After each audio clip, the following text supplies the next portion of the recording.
ایک آدمی نماز نہیں پڑھتا ہے، اس سے کہا چل بھائی نماز پڑھ لے، اس نے یہ کہہ دیا نماز میں کیا رکھا ہے، نعوذ باللہ، اسلام سے خارج۔ ایک آدمی نے داڑھی نہیں رکھی، اس سے کہا کہ بھائی داڑھی رکھنی چاہیے، یہ واجب ہے، کاٹنا حرام ہے، تو اس نے آگے سے یہ کہہ دیا کہ داڑھی میں کیا رکھا ہے جی، میں نے بڑی داڑھی والے دیکھے ہیں۔ اتنا کہنے سے فقہاء کرام نے مسئلہ لکھا ہے کہ اس کا نکاح وہ مرتد ہو جائے گا، نکاح اس کا ٹوٹ جائے گا، اللہ حفاظت فرمائے۔ اور جو مشرک ہے اس کو کبھی بھی اللہ معاف نہیں کریں گے، وہ ہمیشہ جہنم میں رہے گا۔ تو آپ بتائیں کہ شرک بڑا گناہ ہے یا قتل کرنا بڑا گناہ ہے؟ والفتنة اکبر من القتل، اور فتنہ برپا کرنا یہ قتل سے بڑھ کر ہے۔ فتنہ کیا تھا؟ یہ جو مسلمانوں پر ظلم اور زیادتی کر رہے تھے یہ بھی فتنہ ہے، اللہ کے راستے سے لوگوں کو روکنا یہ بھی فتنہ ہے، اللہ کا انکار کرنا یہ بھی فتنہ ہے، مسجد الحرام سے روکنا یہ بھی فتنہ ہے، وہاں کے باشندوں کو وہاں سے ہجرت کرنے پر مجبور کرنا یہ بھی کیا ہے؟ فتنہ ہے۔ اور اس سے بڑھ کر یہ ہے کہ یہ 24 گھنٹے شرک کے اندر لگے ہوئے ہیں۔ والفتنہ، تو الفتنہ سے مراد شرک بھی ہو سکتا ہے کہ شرک جو ہے وہ قتل سے بڑھ کر ہے۔ والفتنة اکبر من القتل، اور شرک قتل سے بڑھ کر ہے۔ اور یہ حرمت والے مہینوں میں شرک کے اندر مبتلا ہے، اور حرمت والی جگہ جو مسجد الحرام ہے اس کے اندر یہ شرک کر رہے ہیں، اور شرک قتل سے بڑھ کر ہے گناہ۔ کیوں؟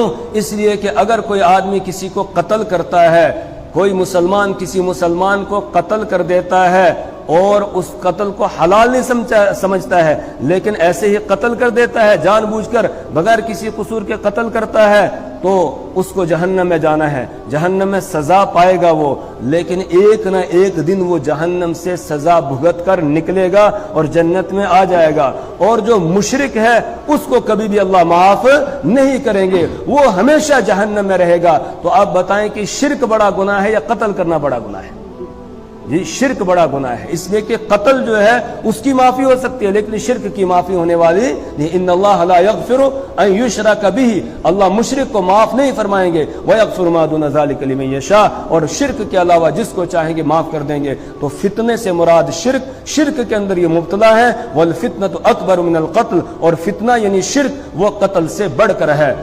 وَلَا يَزَالُونَ يُقَاتِلُونَكُمْ حَتَّى يَرُدُّوكُمْ عَنْ دِينِكُمْ إِنِ اسْتَطَاعُوا، اب ایمان والوں کو تنبیہ کی جا رہی ہے، یہ تمہارے ساتھ لڑیں گے، یہ جھگڑے کریں گے، یہ جنگیں کریں گے، یہ تم پر مظالم ڈھائیں گے، یہ تمہیں پریشان کریں گے، تمہیں تکلیفیں پہنچائیں گے، لیکن مسلمانوں تمہیں ڈٹ کر رہنا ہے۔ ان کا مقصد کیا ہوگا ان تمام کاموں سے؟ تم کو تمہارے دین سے پھیرنا، یہ تم کو تمہارے دین سے ہٹانا چاہتے ہیں، اس لیے یہ تم پر مظالم ڈھا رہے ہیں، ظلم اور زیادتی کر رہے ہیں، اور یہ برابر جو ہے وہ ظلم اور زیادتی کرتے رہیں گے، تمہارے ساتھ لڑتے رہیں گے۔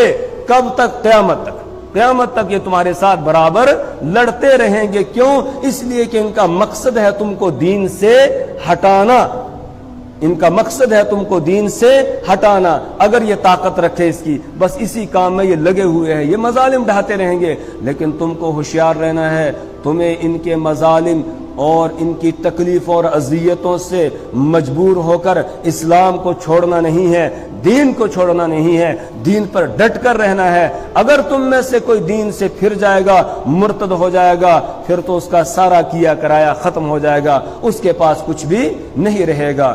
وَلَا يَزَالُونَ يُقَاتِلُونَكُمْ وَلَا يَزَالُونَ، اور برابر یہ لوگ يُقَاتِلُونَ لڑتے رہیں گے، کم تم سے، حتی یہاں تک کہ يَرُدُّوا پھیر دیں وہ کم تم کو، عن دینکم تمہارے دین سے، ان استطاعوا اگر وہ طاقت رکھیں، اگر وہ طاقت رکھیں، وہ تو تم کو دین سے پھیرنا چاہتے ہیں، اسی لیے تم پر ظلم اور زیادتی کرتے ہیں، تم پر مظالم ڈھاتے ہیں، لیکن یاد رکھنا ان کے مظالم سے گھبرا کر تم دین کو نہیں چھوڑنا۔ وَمَن يَرْتَدِدْ، اور جو شخص مرتد ہو جائے گا، پھر جائے گا، مِنکم تم میں سے، عن دینہ اپنے دین سے، جو کفر کی طرف چلا جائے گا، فَيَمُتْ وَهُوَ كَافِرٌ، پھر وہ مر گیا اس حال میں کہ وہ کافر تھا، یعنی کفر کی حالت میں ہی اس کو موت آ گئی، فَأُولَئِكَ حَبِطَتْ أَعْمَالُهُمْ فِي الدُّنْيَا وَالْآخِرَةِ، تو یہ وہ لوگ ہیں جن کے سارے اعمال حبطت ضائع ہو گئے،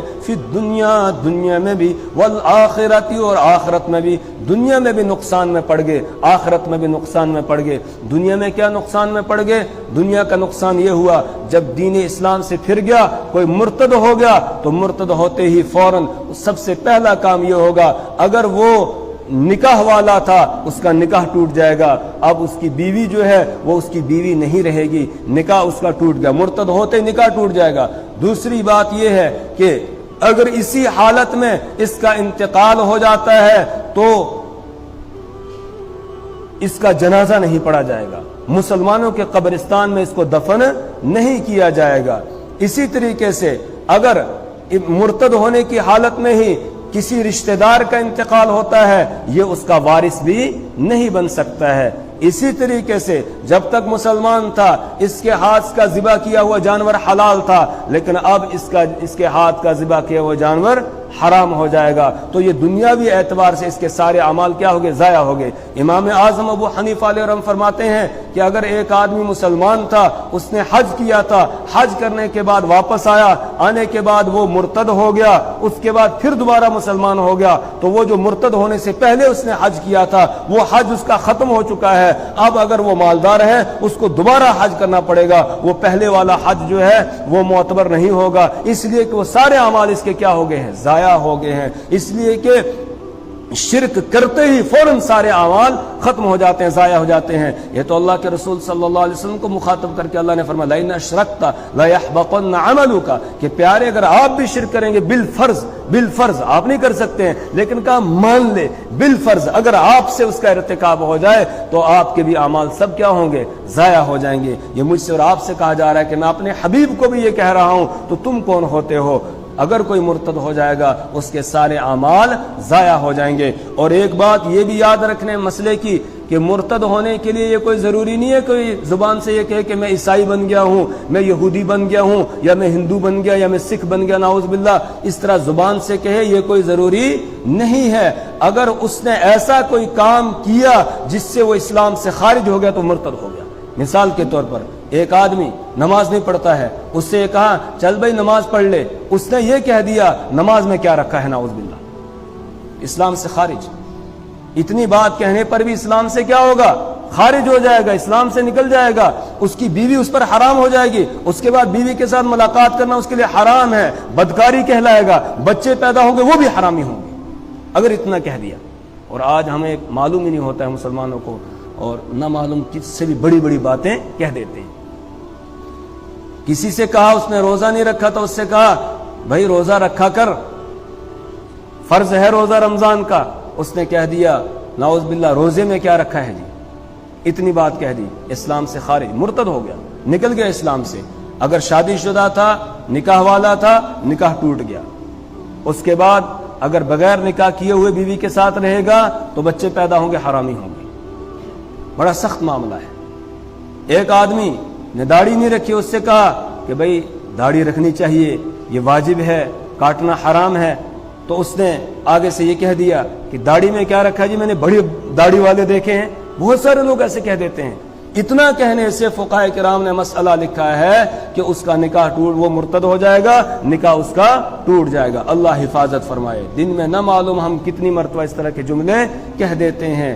اسی لیے علامہ شامی رحمہ اللہ نے کہا کہ ہر مہینے میں نیا نکاح کرنا چاہیے۔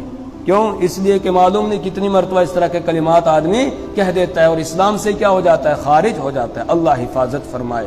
تو وَمَن يَرْتَدِدْ مِنْكُمْ عَنْ دِينِهِ، جو شخص تم میں سے پھر جائے گا، مرتد ہو جائے گا عن دین، اپنے دین سے، فَيَمُتْ، پھر وہ مر جائے، وَهُوَ كَافِرٌ، اس حال میں کہ وہ کافر تھا، فَأُولَئِكَ حَبِطَتْ أَعْمَالُهُمْ فِي الدُّنْيَا وَالْآخِرَةِ، تو یہ وہ لوگ ہیں حبطت اعمالہم، ضائع ہو گئے ان کے اعمال، فی الدنیا، دنیا میں بھی، والآخرہ، یعنی اب اس کے ساتھ دنیا میں مسلمانوں والا معاملہ نہیں کیا جائے گا، غیر مسلموں والا معاملہ کیا جائے گا، والآخرۃ، اور آخرت میں بھی اعمال ضائع ہو گئے، اس کو کچھ ملنے والا نہیں ہے، یہ ہمیشہ جہنم کے اندر رہے گا، کبھی بھی وہاں سے چھٹکارا نہیں پائے گا۔ وَأُولَئِكَ أَصْحَابُ النَّارِ، اور یہ لوگ جہنم والے ہیں، ہم فیہا خالدون، اور یہ ہمیشہ جہنم کے اندر رہیں گے۔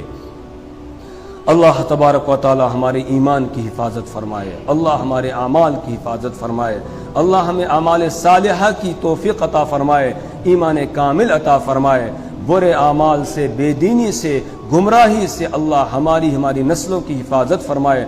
سبحان اللہ و بحمدہ، سبحانک اللہم و بحمدک، ونشہد ان لا الہ الا انت ونستغفرک ونتوب